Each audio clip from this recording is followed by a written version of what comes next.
Hey, what's up guys, welcome back to the channel. In today's episode, we're talking about the Makita 40V Max XGT 8 amp hour battery. But more specifically, we're going to be talking about how much more power you gain or do not gain using the 8 amp hour battery over the 4 amp hour battery on circular saws, okay? So circular saws are generally, most people assume they are more power hungry or power demanding.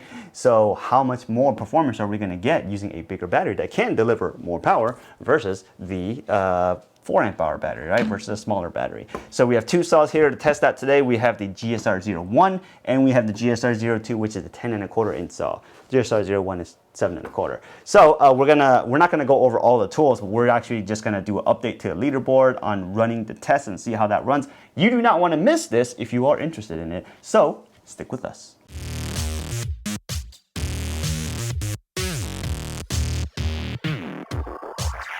Alright you guys, so like we mentioned earlier, this battery right here, the 8 amp hour big boy battery, is the 40V Max XGT 8 amp hour battery, and the model number is BL8040F, okay?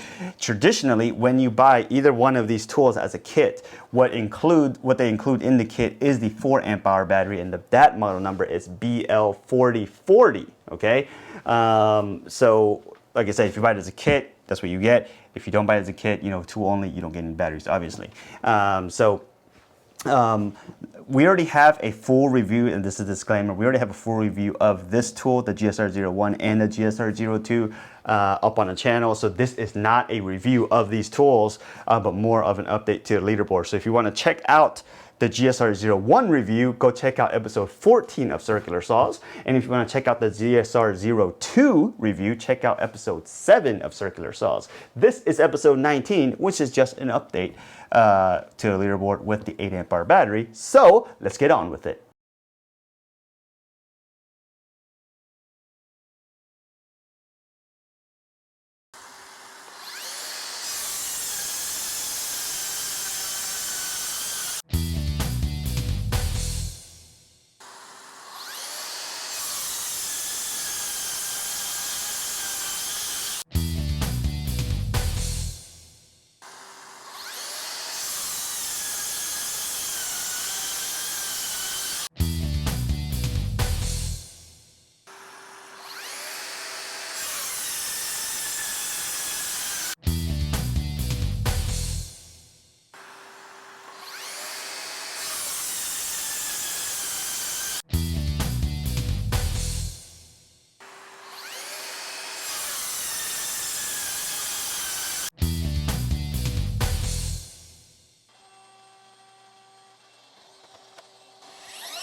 Alright, hope y'all caught those numbers because some of those numbers went by fast and some of them did not.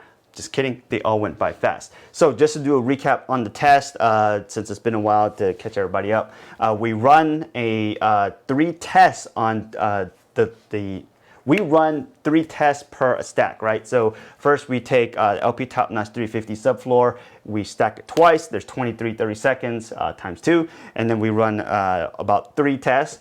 If it doesn't stall, we'll run 3 successful runs, okay? Sometimes it'll stall and we'll probably run a little bit more times, but 3 successful runs, we take an average, and then we do the triple stack test of the subfloor OSB, and then we get 3 successful runs, and then we take an average, and then we get the total performance score, and then we add it up, and then that's how we add up the sum of the averages, and then that's how we get the total performance score, and that's how you get the ranking, okay? So that's the summary of the test. That's what we're gonna do. So let's go ahead and start with the GSR01, the 7 1/4 inch saw. So 7 1/4 inch saw with the 8 amp hour battery on the double stack test had an average of 2.54 seconds. And on the triple stack test, average of 3 runs comes in at 3.91 seconds. The weight of the 8 amp hour battery and the 7 1/4 inch saw comes in weighing in at a whopping 14.32 pounds, all right? That's starting to get pretty heavy. So let's go over all the numbers and all the stuff before we go look at Leaderboard, and then we'll go dig into the numbers again. So with the GSR02, the 10 1/4 inch saw, the double stack performance test, the average comes out to 2.49 seconds. And then the average of the triple stack test comes in at 3.68 seconds on average, all right? With that saw, I believe with each saw did stall at least one time, because I think we were trying to push as fast as we can go, okay? I get it, on a normal job site, no one's probably gonna be working like that, but you know, we're trying to figure out how fast they can go. So just know that. So they each ran more than 3 runs on each one, because you know they did stall. So take that with a grain of salt. The GSR02 with the 8 amp hour battery comes in weighing in at a whopping 16.75 pounds, all right? That is a heavy saw. I believe that's probably the heaviest saw combination and battery that we've tested so far on this channel, okay? So there is that. So let's go take a look at the total performance score. The GSR01 with the 8 amp hour battery has a total performance score of 6.46, which currently puts it in 3rd place on the leaderboard, which moved up 1 spot from the GSR01 with the 4 amp hour battery. And say stayed in the same place, but moved up 1 spot. So the GSR02, which is a 10 1/4 inch saw, had a total performance score of 6.17. That's a you know, big difference, right? Because it moved up from 9th place, which was 8.27 seconds, which is a big leap, because now this GSR02 with the 8 amp hour battery is currently on the top of the leaderboard in 1st place, making it the fastest cutting saw that we've tested so far on this channel, all right? Bam, there is that. We're gonna explain some of those details and things like that later. Let's go put up all the numbers and let's go take a look into it. Let's start with the 7 1/4 inch saw, the GSR01. So if you look at the 4 amp hour battery on the double stack test, it was 2.43 on average, and with 8 amp hour battery, it's 2.54. That's a difference of, I don't know, what is that, like 0.11, like 0.11 of a second, right? So, you know, I'm just gonna throw that into the margin of error. That's pretty much the same. The triple stack test, is a little bit more of a different story. With the 4 amp hour battery, we're talking about 4.33 on average, but with the 8 amp hour battery, we're talking about 3.91 seconds on average.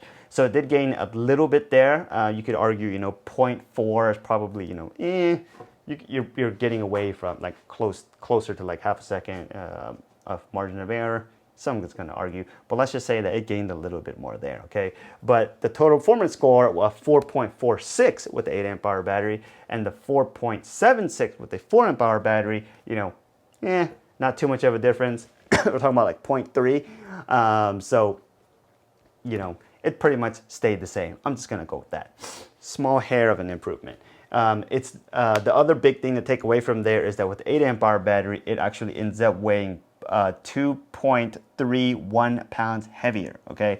So if you're gonna ask, should you use the saw with 8 amp hour battery or 4 amp hour battery? I'm gonna go with 4 amp hour battery because it makes it a little bit lighter. You won't get probably as much runtime, but you will get lightness or heaviness, or I don't know, weight reduction off of it, which makes it a little bit easier to use unless you just need it heavier for whatever reason, okay? So that saw's better suited with the 4 amp hour battery. Let's go take a look at the GSR02 because that was a way different story, right? So the GSR02 with the 4 amp hour battery on the double stack test had 3.18 seconds, but with the 8 amp hour battery, it was a 2.49 seconds, okay? So there's a little bit more of a difference there, as you could imagine. And on the triple stack test with the 4 amp hour battery, it had an average of 5.09 seconds. And with the 8 amp hour battery, we're talking about 3.68 seconds. That's much more significant of a difference, okay? And I can explain. I can give you a theory on why it's a little more different there. But the other big difference here is we're talking about with the 4 amp hour battery, it was 13.66 weight, right? With the 8 amp hour battery, we're talking about 16.75 pounds. So it is significantly heavier, but I'm going to assume if you're using the 10 1/4 inch saw, you're probably not going to be using it over your head, right? You're probably cutting a beam or some big engineered lumber, or or a stud pack or whatever, right? You're going to be cutting something big with that. So you probably don't care as much with the, let's say 3 pounds additional gain that you gain with that. Maybe you do, maybe you don't, So there is that. So, 8.27 with the 4 amp hour battery versus 6.17 with the 8 amp hour battery is a huge gain, putting this saw, like I said, in first place on the leaderboard, making it the fastest cutting saw. So with that, I'm going to throw that as a disclaimer because, as I mentioned in all the videos, here we're just only trying to see how much more power and stuff that you get from the tool by pushing it as fast as we can, as hard as we can, but successfully getting the cut, right? Most normal people will not work like that on a job site unless you're production framing or something like that. But the reason I'm throwing that out here is that I can tell when we're cutting with this saw, which only has an RPM, max no load RPM speed of 4,000, that the wood chips are actually more just cutting or more breaking or being more ripped out of the OSB, right? Instead of like fine wood chips that you get from a like a more teeth circular saw by just grinding up, making smaller cuts. This one actually we're using, I believe it was the 24 tooth blade on a 10 1/4 inch saw, which is not a lot of teeth. So generally when you're using a bigger saw like this, you want to cut slowly, right? And that's kind of why it has 24 teeth, or it's got bigger gaps or gussets or whatever in the teeth to pull that out, right? It's a little bit more different than a 7 1/4 inch blade. You could argue for the circumference of the disc has a little bit more tighter teeth together. Okay, so the cuts on this one, because they're pushing it fast, are a little bit rougher and bigger, and I could tell that. And I know if you just take your time doing the cut, you will get a pretty good cut. So I did want to point that out because at one point it did seem like, yes, it did stall more than once, but pushing it fast enough to get the cut isn't really doing a good job. But what we really wanted to demonstrate was the power that you're actually getting from this, okay? So let's talk a little bit about that, mainly because, there is something to talk about here. Let's flip the saws around. If you look at the saws, this is the GSR01. The battery on the GSR01 is roughly close to the same size as the one you get on the XSR01, which is the 18 volt X2 36 volt saw. So it's pretty similar. But if you take a look at this battery here, the GSR02, it's got a much bigger battery, okay? So which generally associates to, not always, or not bigger, a bigger motor housing, let's say. It generally associates to, not always, but like more windings, a bigger stator, and all that kind of stuff associated to it, right? So it can take more power, and it is going to be more power hungry, okay? There's probably also going to be a lot more resistance there because of all the stuff that's there. But the point is that this one will be more power hungry than this one, even just purely by going off the motor sizing, okay? And that's mainly why with the 10 1/4 inch saw you get a performance increase boost by using the 8 amp hour battery versus the 4, as you could imagine. And even if you look at let's just show you what it looks like when we put it in there, right? Looking at it this way, this is pretty much, what it looks like with the 8 amp hour battery. So it looks like, in a way, you could argue this saw was actually really made or designed to use the 8 amp hour battery and not necessarily the 4 amp hour battery. The 4 amp hour battery looks nice, right? It looks like it fits perfectly. The 8 amp hour battery just seems like a big boy. So there is a reason why they do kit it with this, and it does work generally well with the 4 amp hour battery. But the point is that with an 8 amp hour battery, if you're doing, let's say a large beam cut, or if you do have to rip a large beam, full depth of cut, right? You probably want to go with the 8 just because you get a little bit more power, and you get and over a long rip, it'll seem more smooth, right? So there is that. But you will get away just fine using the 4 amp hour battery, okay? So that's what we've learned here today, all right? So what can we say about these tools and these batteries? And let's go ahead and wrap that up, right? So we did buy all these tools and these batteries. Nobody sent us to us, not a sponsored video. Take that with a grain of salt. What we've learned is with the smaller saws, power hungry tools, even though we think they're power hungry, like things like the saws, there is not too much of a gain using an 8 amp hour battery. But on a bigger saw with a bigger motor, there is a pretty significant gain using the 8 amp hour battery, mainly because the motors are just bigger. So there is that, okay? So these saws seem to work really well. We've had them for quite a bit. The GSR gets 01, the 7¼ inch one, definitely gets used a lot more than the 10¼ inch one. That doesn't necessarily get used all the time or as much, but you know, every time you do a big beam cut or even a significant deeper cut, you definitely want to go with that saw, okay? So, like I said in all the video, let's put all the numbers up, and hopefully these videos helped you guys out, and I'm just here to giving you numbers. You don't always need the fastest or most powerful tool to get the job done, but we do have an update on the leaderboard with this GSR02 and 8 amp hour battery being the king of fastest, most powerful saw, if you want to argue, cordless saw, so if you want to argue that, okay, that we've tested so far. The other thing to note here is that this saw only has a no-load RPM speed of 4,000. There's other saws in here that have a 6,200 or 6,400 or 5,800 or 6,000, right? So it's probably one of the slowest spinning saws that we've tested so far, but it is at the top with the biggest battery. So there is that. Anyways, like I said, hope this video helped you guys out. If you have any questions like that, let us know. Otherwise, have a great day, and we'll see you guys next time.